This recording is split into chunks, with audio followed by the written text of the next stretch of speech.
लेकिन अभी तो तुम कह रही थी कि वह सब तुम्हारे लिए इरिटेटिंग है। मैं झेल लूंगी या बालकनी में चली जाऊंगी, बस और कुछ। लेकिन जब तक चाय आ रही है तब तक आप थोड़ा काम कर लीजिए। बातों में वैसे ही 15 मिनट जाया कर चुके हैं आप। ओके जी, जैसा आपका हुक्म, कहकर निहाल मन मार कर फिर से लैपटॉप खोलकर बैठ गया। लेकिन मन उसका बिल्कुल भी काम करने में नहीं लग रहा था। अभी 10 मिनट ही हुए थे कि चाय आ गई। जैसे ही चाय वाला दूसरे कप में डालने लगा, नैना मना करते हुए बोली, नहीं नहीं भैया, बस मुझे चाय नहीं पीनी। डाल दे यार, डाल दे। चाय वाला दूसरे कप में भी चाय डालकर चला गया। निहाल जी, मैंने मना किया था ना कि मुझे चाय नहीं पीनी। फिर आपने चाय क्यों डलवाई? पी भी लो, क्यों बेचारे गरीब की रोजी रोटी छीनने पर तुली हो? तुम्हारी तरह सब ऐसे छोटे छोटे बहाने लगा चाय पीना बंद कर देंगे तो वह गरीब क्या कमाएगा खाएगा? वैसे टेंशन मत लो, चाय का बिल मैं पे कर दूंगा। निहाल चाय का घूंट भरते हुए बोला। फिर जैसे ही उसे नैना की घूरती नजरें अपने चेहरे पर टिकी दिखाई दी, उसने आवाज को कुछ धीमा किया। नैना चाय का कप उठाते हुए बोली, बिल तो आपको ही पे करना होगा। गरीबों की रोजी रोटी का जिम्मा जो आपने ले रखा है। वेरी फनी, निहाल मुंह बनाते हुए बोला। वैसे एक बात बताओ नैना, हम दोनों को काम करते हुए महीना भर हो गया, लेकिन यह क्या तुम मुझे मिस्टर निहाल कहती हो? ऐसा लगता है कि मैं किसी बड़ी कंपनी का सीईओ हूँ। तुम और सीईओ? कहते हुए नैना की हंसी छूट गई। क्यों, क्या कमी है मुझ में? कोई एक कमी हो तो बताऊं। वैसे मिस्टर निहाल, अगर आप सीईओ बन गए तो उस कंपनी के रूल कुछ अलग ही नहीं होंगे। मतलब? सभी कर्मचारी आराम से आएंगे, टाइम की कोई पाबंदी नहीं होगी। हर एक घंटे में टी ब्रेक होगा, अफरा तफरी का माहौल, क्योंकि आपकी तरह हर कर्मचारी लापरवाह जो होगा। नैना व्यंग्य से उसकी तरफ देखते हुए बोली, तुम्हें मैं इतना निकम्मा क्यों लगता हूँ नैना? नहीं नहीं, मैं तो ऐसा सोच भी नहीं सकती मिस्टर निहाल, आप तो। अरे यार छोड़ो ना, मैं सीईओ बनने वाला हूँ ना मुझे किसी हाई पोस्ट की चाह। मैं तो बस तुमसे यह कह रहा था कि ये फॉर्मेलिटी छोड़ो। क्या ये मिस्टर जी कहकर इस बंदे को संबोधित करती हो?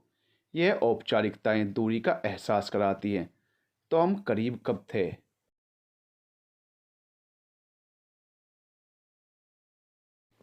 मेरा मतलब अब हम दोस्त हैं। अरे छोड़ो, दोस्त भी नहीं, वेल विशर्स तो हैं। तो प्लीज़ अब से तुम मुझे निहाल कहा करो, जैसे बाकी सब कहते हैं, अच्छा लगेगा मुझे। तुम्हें अच्छा फील कराने के लिए मैं अपने सारे एटिकेट्स भूल जाऊं क्या? अब ऐसी भी मैंने क्या बात कह दी जो तुम एटिकेट्स मैनर्स पर लेक्चर सुनाने लगी? चलो छोड़ो, जो तुम्हारा मन करे कहो। जल्लाता हुआ निहाल अपनी चाय लेकर बालकनी में जाकर खड़ा हो गया। नैना को थोड़ा सा बुरा तो लगा कि उसने बेकार में निहाल का दिल दुखा दिया। ऐसा भी तो उसने कुछ नहीं मांगा था। फिर वह भी अपना चाय का कप लेकर बालकनी में आ गई। निहाल उस पर सरसरी नज़र डाल अपनी चाय के घूंट भरने लगा। चाय के लिए शुक्रिया निहाल, वाकई में ही चाय की सख्त ज़रूरत थी। पीकर दिमाग फ्रेश हो गया। नैना के मुंह से सिर्फ निहाल सुनकर निहाल मुस्कुरा दिया। प्रोजेक्ट साइट से वापस आते आते ही नैना को 8 बज गए थे। आज वह काफ़ी लेट हो गई थी जब से उसे यह प्रोजेक्ट मिला था। अक्सर ना चाहते हुए भी देर हो ही जाती थी। उसे बड़ा फील हो रहा था कि वह माई के साथ घर के कामों में कम ही हाथ बटा पा रही थी। वैसे तो दोनों रूममेट मिल बांट कर ही काम करती थी, शाम का खाना नैना और सुबह का माही, लेकिन अब अक्सर देर से आने की वजह से माही ही खाना बना लेती थी। आज उसने माही को फ़ोन कर दिया था कि वह समय से पहुंच जाएगी, इसलिए खाना ना बनाए, खाना वह खुद आकर बना लेगी। लेकिन चाहकर भी काम को अधूरा छोड़कर नैना निकल ही नहीं पाई। जैसे ही माही ने दरवाज़ा खोला, नैना उसे देख थोड़ा सा झेंपते हुए बोली, सॉरी यार, आज फिर देर हो गई। प्लीज़ माइंड मत करना। वैसे तू टेंशन मत ले, मैं अभी जल्दी से हाथ मुंह धोकर खाना बना देती हूँ। ज़्यादा टाइम नहीं लगाऊंगी। वैसे तुझे भूख लग रही होगी ना?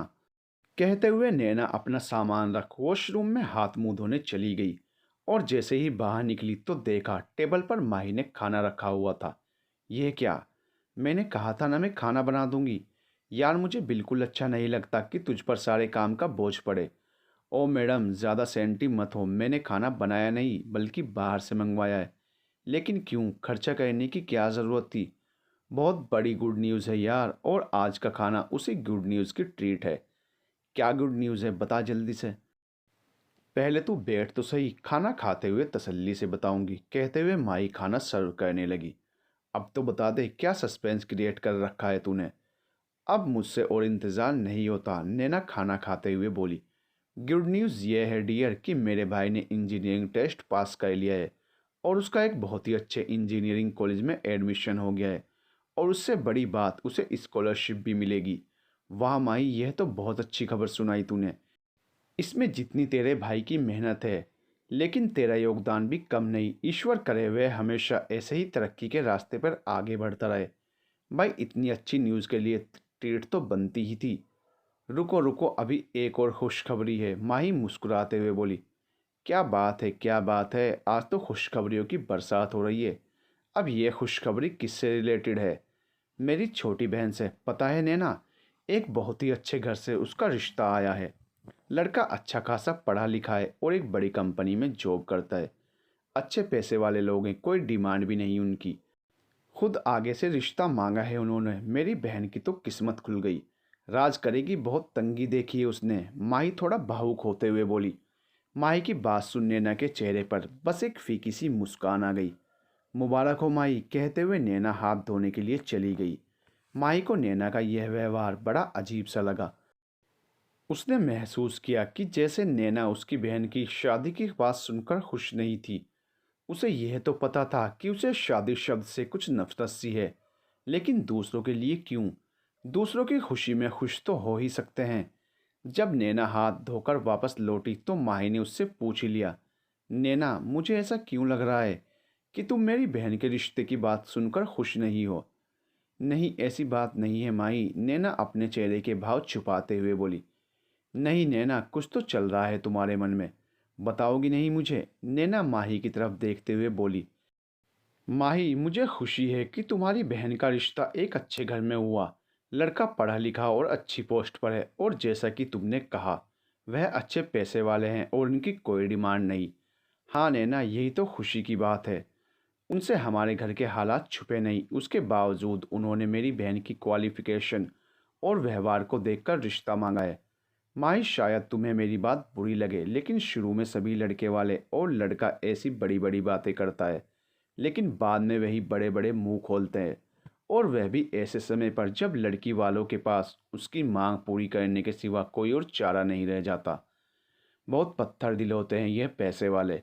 रुपया पैसा ही इनका ईमान धर्म होता है, भावना की कोई कदर नहीं। बस दुनिया को दिखाने के लिए ऐसी मीठी और बड़ी बड़ी बातें करते हैं। कहते हुए नैना के चेहरे पर गुस्से के भाव थे।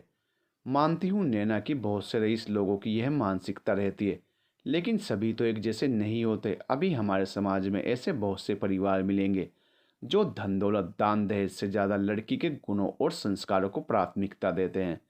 फिर यह परिवार तो मेरी बुआ का देखा वाला है। बता रही थी कि बहुत अच्छे लोग हैं, इसलिए भी मैं थोड़ा निश्चिंत हूँ। माई उसे समझाते हुए बोली।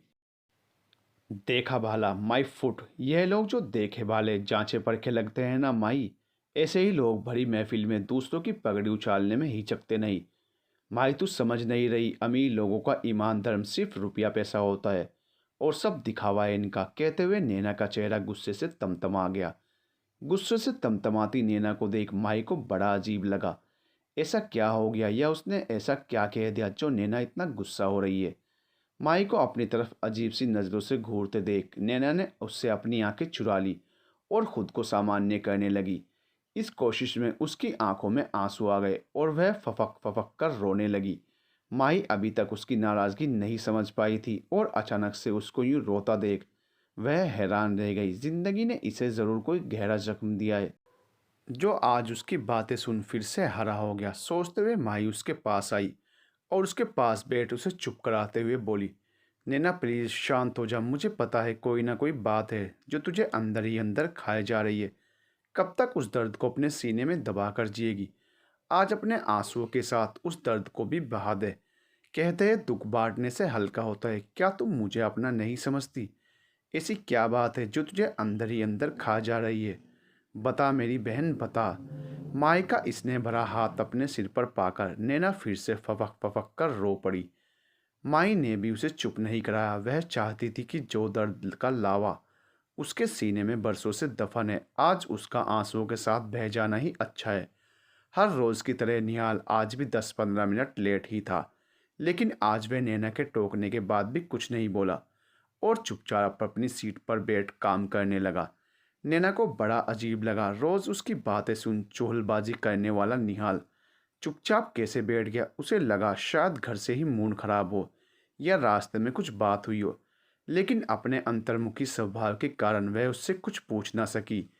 इस बीच जब भी उसने निहाल से प्रोजेक्ट के रिलेटेड कोई सवाल किया तो उसने सिर्फ हाँ ना में जवाब दिया।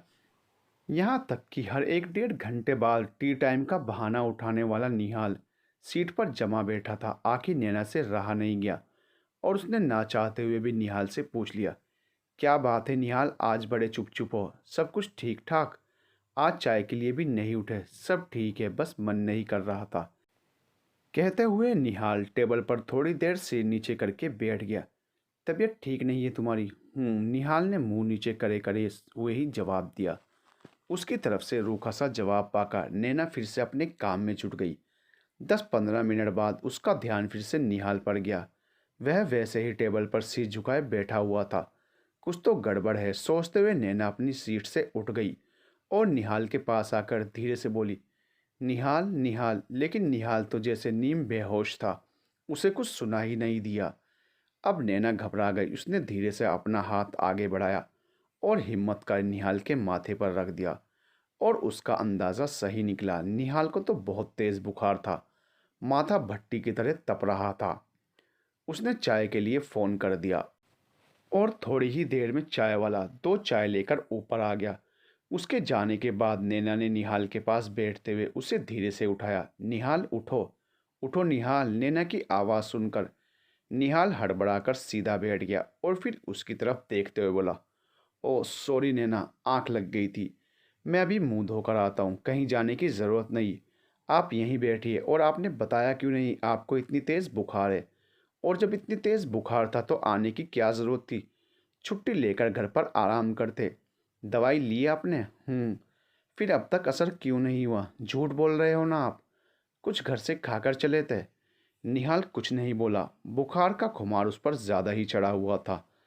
नैना ने अपने पर्स से पैरासीटामोल निकाली, लेकिन कुछ सोचकर उसने अपना खाना निकाला और निहाल के सामने रखते हुए बोली, पहले आप कुछ खा लीजिए, उसके बाद दवाई लेना। मैं ठीक हूँ नैना, तुम परेशान मत हो। मैं खाकर चला था, खाकर चले थे तो कोई बात नहीं। थोड़ा और खा लीजिए और अगर मेरा नहीं खाना तो अपना टिफ़िन निकाल लीजिए, लेकिन दवाई लेने के लिए कुछ खाना ज़रूरी है। और लीजिए आपकी चाय, जल्दी से पी लीजिए इसे, लगभग ठंडी हो चुकी है। निहाल के नानुकुर करने के बाद भी नैना ने उसे ज़बरदस्ती 2-4 रोटी के कोर खिला ही दिए और उसके बाद दवाई देकर उसे आराम करने की सलाह दी। घर जाने की कह नहीं सकती थी क्योंकि निहाल की हालत ऐसी नहीं थी कि वह अकेला घर चला जाए। 1-2 घंटे बाद बुखार कुछ कम हो जाएगा तो उसके बाद। निहाल नैना की बातों का ज़्यादा विरोध नहीं कर पाया क्योंकि उसकी हालत इस समय कुछ कहने सुनने की नहीं थी। दवाई लेकर वह चुपचाप वहीं आराम करने लगा। नैना उसे आराम करता देख काम में जुट गई, लेकिन उसका मन काम में नहीं लग रहा था। हर 15-20 मिनट बाद आकर वह निहाल के माथे को छूकर उसका टेम्परेचर देख रही थी। यह सब कुछ उसके लिए असहज था, लेकिन मानवता का तकाजा इस समय यही था। वैसे पिछले 1-1.5 साल से जो उसने निहाल के प्रति कठोर धारणाएं बना रखी थी, वह पिछले 1-1.5 महीने में पूरी तरह से पिघल गई थी और उनकी जगह अब कुछ अनकहे एहसास उसके दिल में घर बनाने लगे थे। हाँ, यह अलग बात थी कि जिन्हें वह देखकर भी अनदेखा कर रही थी, लेकिन जैसे ही इस बार नैना ने निहाल के माथे पर हाथ रखा, निहाल ने उसका हाथ पकड़ लिया और अपना चेहरा ऊपर कर शरारत से मुस्कुराते हुए बोला, ओ मैडम, मैं पूरी तरह ठीक हूँ। और ये क्या बात हुई भला? अकेला लड़का देखा नहीं और उससे छेड़छाड़ शुरू?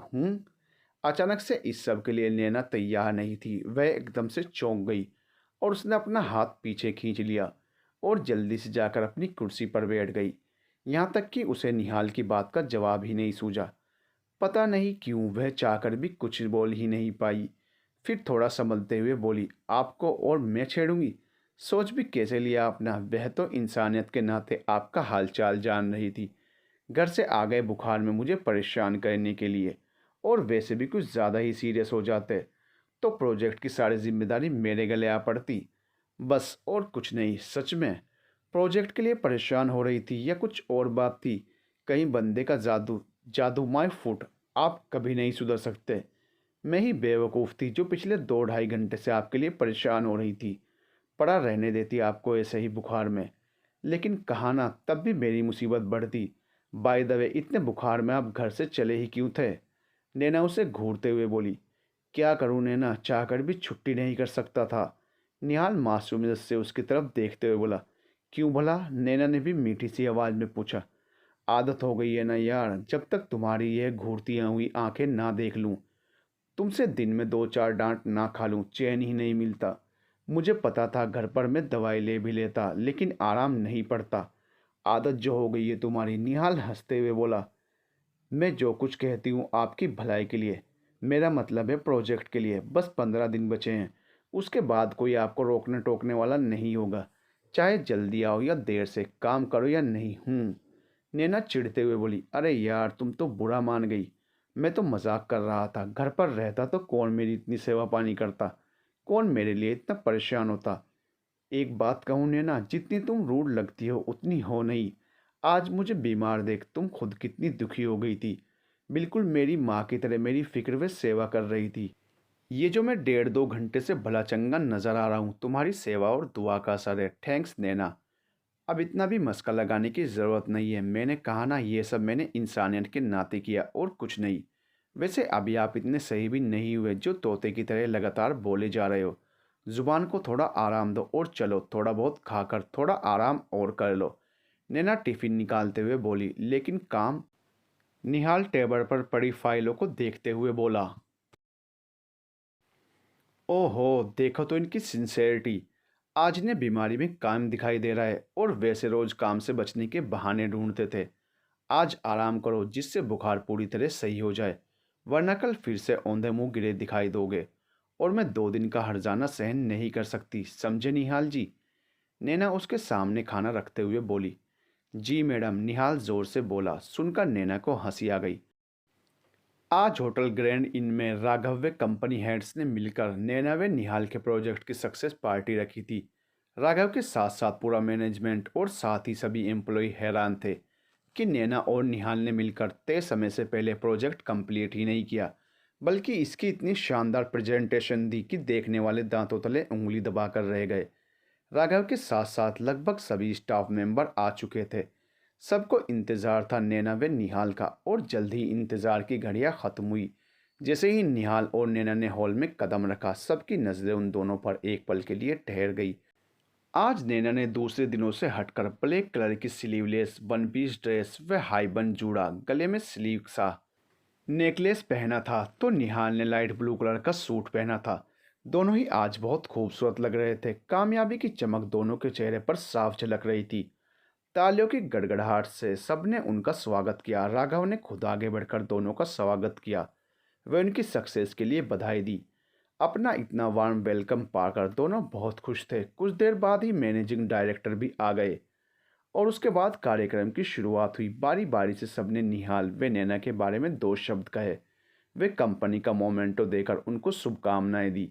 साथ ही उनकी प्रमोशन व इंक्रीमेंट की घोषणा सुनकर दोनों के चेहरे पर खुशी छा गई।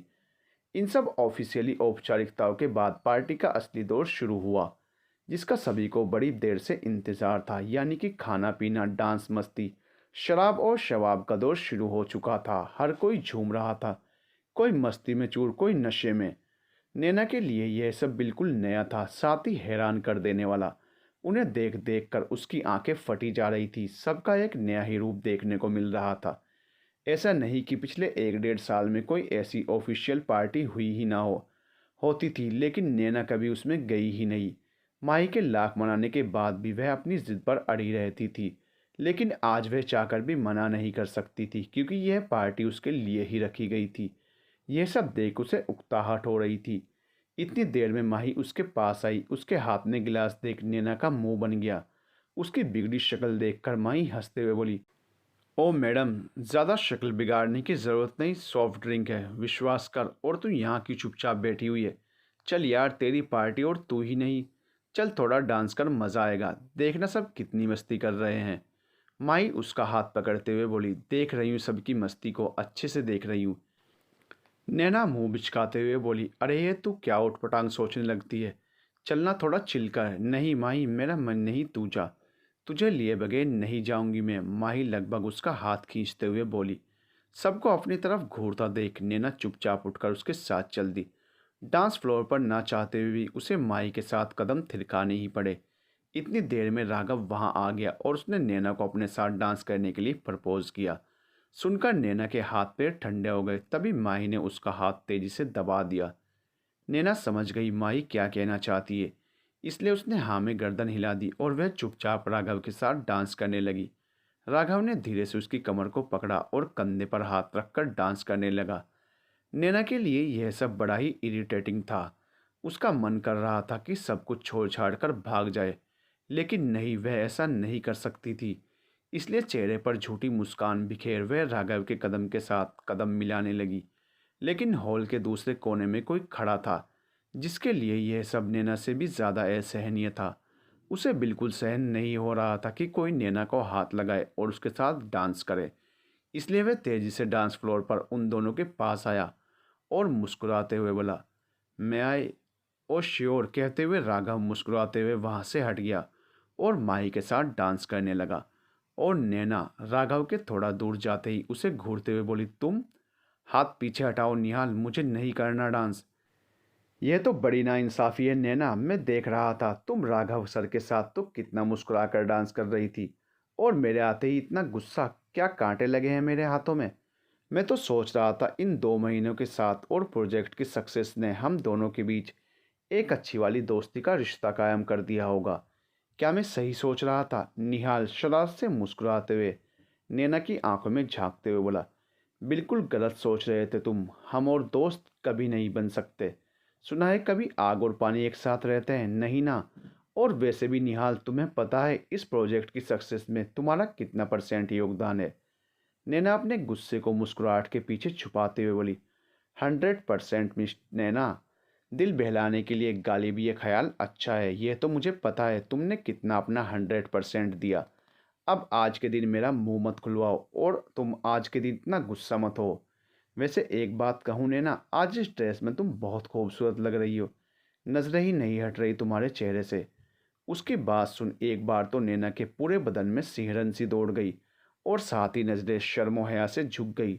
लेकिन दूसरे ही पल उसने अपने चेहरे पर आए इन भावों को नाराजगी के पीछे छुपाते हुए कहा, ओहो, तो तभी उस कोने से तुम मुझे घूर घूर कर देख रहे थे और जल रहे थे ना, मुझे राघव सर के साथ डांस करते हुए देख। अगर यही बात मैं तुमसे कहूँ कि इतनी भीड़ में भी किसी और के साथ होते हुए भी तुम्हारी नज़रें मुझ पर ही टिकी हुई थी, तो पता है इसे क्या कहते हैं? निहाल नैना की आंखों में झांकते हुए बोला। उसके इस सवाल से नैना सकपका गई। उसे लगा जैसे वह अपने ही बुने जाल में फंस गई हो और उसकी चोरी पकड़ी गई हो। उसे कोई जवाब नहीं सूझ रहा था। फिर कुछ सोचते हुए बोली, दुश्मनों पर हर समय चौकस नज़र रखनी पड़ती है मिस्टर निहाल। चलो जी, दुश्मन ही सही, लेकिन आपकी नज़र इनायत हम पर हुई तो सही। देखना ही है दुश्मन कुछ ही दिनों बाद राजेश खन्ना की मूवी वाला दुश्मन बन तुम्हारे दिल में जगह बना ही लेगा और तुम्हें पता भी नहीं चलेगा। निहाल उसकी कमर पर एकदम से अपनी पकड़ कसते हुए बोला और फिर अचानक से एक ही झटके से नैना को दूर कर वहां से चला गया। नैना हैरानी से उसे जाता हुआ देखती रह गई। माही की बहन की शादी तय हो गई थी और शादी में बस 1 महीना ही बचा था। माही ने अपनी छुट्टी के लिए ऑफिस में एप्लीकेशन दे दी थी। बस उसे छुट्टियां सैंक्शन होने का इंतज़ार था। यहाँ रहते हुए भी उसने शादी की कुछ तैयारियां शुरू कर दी थी और इन तैयारियों में उसका साथ दे रही थी नैना। आखिर उसे 15 दिन की छुट्टियां मिल ही गई। ज़रूरत तो उसे महीने भर की छुट्टियों की थी, लेकिन वहाँ बेशक से मम्मी पापा थे, लेकिन उसे पता था कि वह सिर्फ नाम भर के हैं। संभालना उन तीनों बहन भाइयों को ही है और वैसे भी अपने पिता पर वह पैसों के मामले में भरोसा नहीं कर सकती थी। कह रही है तो उसे पता था कि कंपनी का रूल है कि सप्ताह भर से ज़्यादा छुट्टी किसी को नहीं मिलती और विशेष कारण हो तो 15 दिन। उम्मीद थी उसे महीने भर की, इसके लिए उसने राघव से बात की थी, लेकिन राघव ने भी अपनी असमर्थता जताई। उसने आश्वासन दिया था कि वह मैनेजिंग कमेटी के मेंबर से बात करेगा, लेकिन बात बन नहीं पाई। पर उसे तसल्ली थी कि कम से कम राघव ने उसकी बात समझी और आगे रखी। माई ने अपनी सारी पैकिंग कर ली थी और आज रात की ट्रेन से वह निकलने वाली थी। नैना, तुम चलती तो मुझे वहाँ बहुत सहारा मिलता, साथ ही मेरे बहन भाइयों को तुमसे मिलकर अच्छा लगता। देख ले, एक बार फिर से सोच लेना प्लीज़। माही उसकी तरफ उम्मीद भरी नज़रों से देखते हुए बोली। माही, क्या मैं नहीं चाहती तेरे साथ चलना, वहाँ सबसे मिलना और शादी के कामों में तेरा हाथ बटाना। लेकिन माही, तू समझ मेरी परेशानी को, मैं मजबूर हूँ। मैं चाहकर भी तेरे साथ नहीं चल सकती। यह नैना देखने में तुझे बाहर से जितनी सख्त लगती है उतनी है नहीं। अगर होती तो अब तक उन यादों को, कहते हुए नैना के आंसू निकल आए। माही उसकी पीड़ा समझ रही थी। वह उसके आंसुओं को पोंछते हुए बोली। चुप हो जा नैना, मेरा इरादा तेरा दिल दुखाने का नहीं था। प्लीज़ यार, तू ऐसे करेगी तो मैं तुझे छोड़कर कैसे जा पाऊंगी। और वैसे भी पगली, तू यहीं रहे। पीछे से घर की साफ सफाई वाला भी तो कोई चाहिए ना, वरना दोनों चले जाएंगे तो घर कबाड़ खाना बना मिलेगा हमें। उसकी बात सुन नैना ना चाहते हुए भी मुस्कुरा दी। उसे मुस्कुराता देख माही ने उसे गले लगा लिया और उसे बड़ों की तरह समझाते हुए बोली। देख, मेरे पीछे काम में ही पागल मत हुए रहना। समय से खा पी लेना, तुझे खाने पीने से ज़्यादा काम का भूत सवार रहता है। और यही तेरी लापरवाही तेरे सर दर्द का कारण बनती है। मैं थी यहाँ तो संभाल लेती थी, अब पीछे से तेरी फिक्र रहेगी मुझे। मैं अपना ध्यान रखूंगी मैडम, लेकिन तुम भी शादी की भाग दौड़ में अपने खाने पीने को मत भूलना। अपना ध्यान रखोगी तभी तो सब कुछ सही से मैनेज कर पाओगी।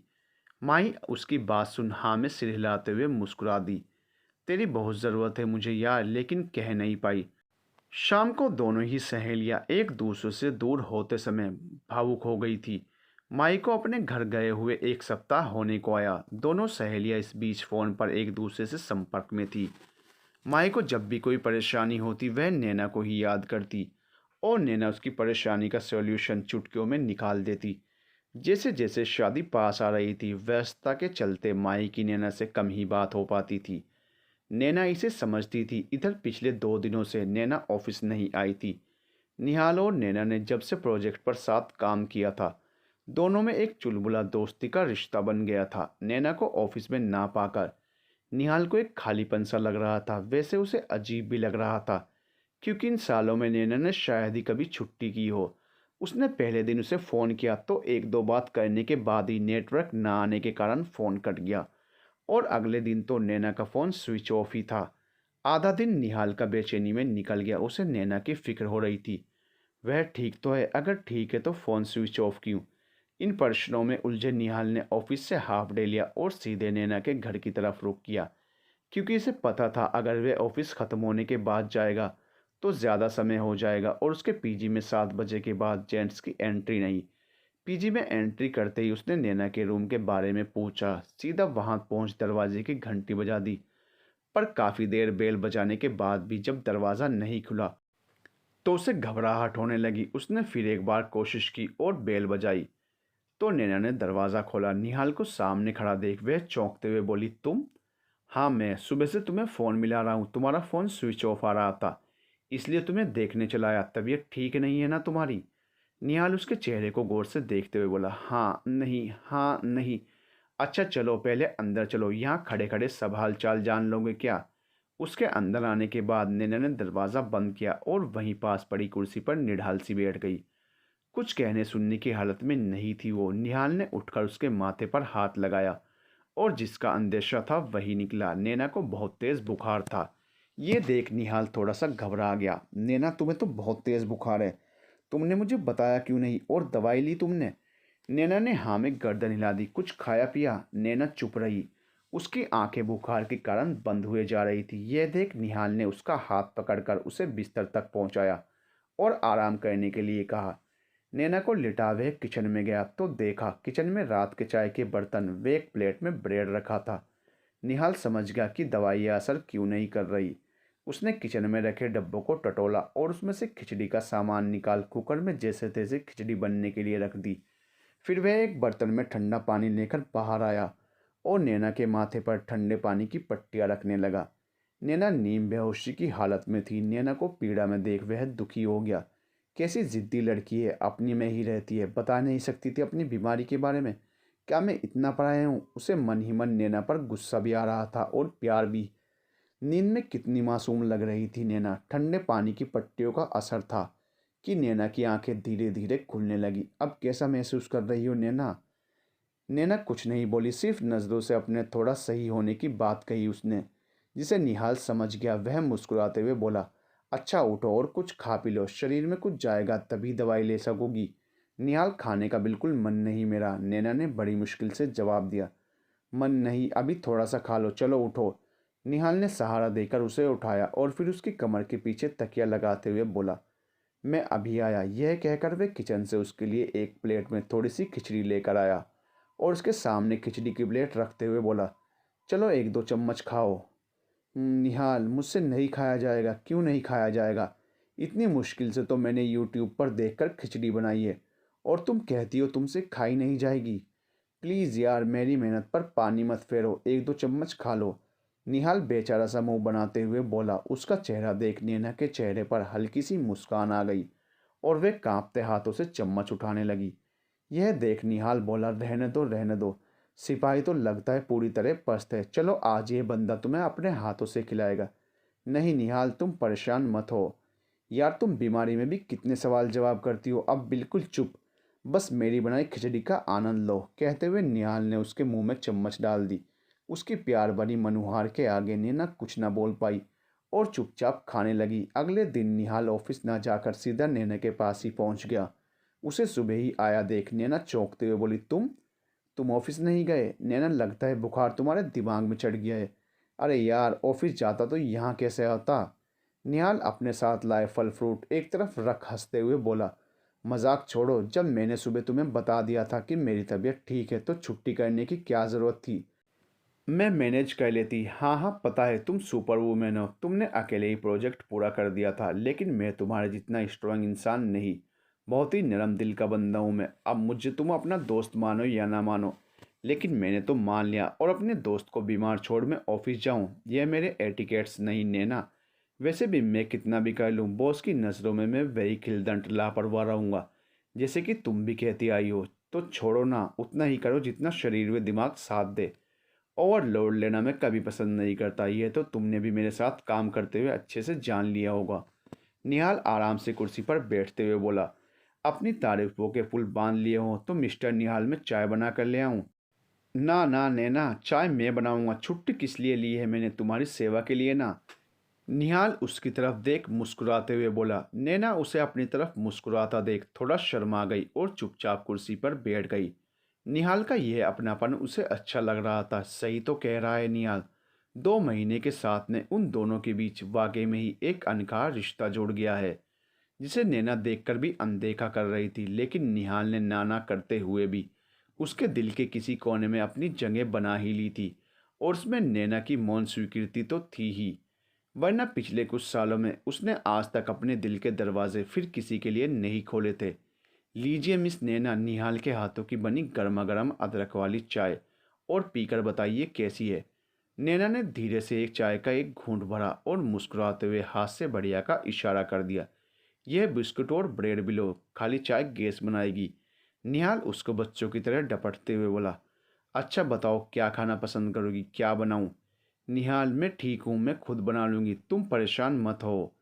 ऐसा है मिस नैना, 1.5 दिन की छुट्टी तो मैं ले ही चुका हूँ और इससे ज़्यादा मैं अफोर्ड नहीं कर सकता, तो प्लीज़ आज आराम करो।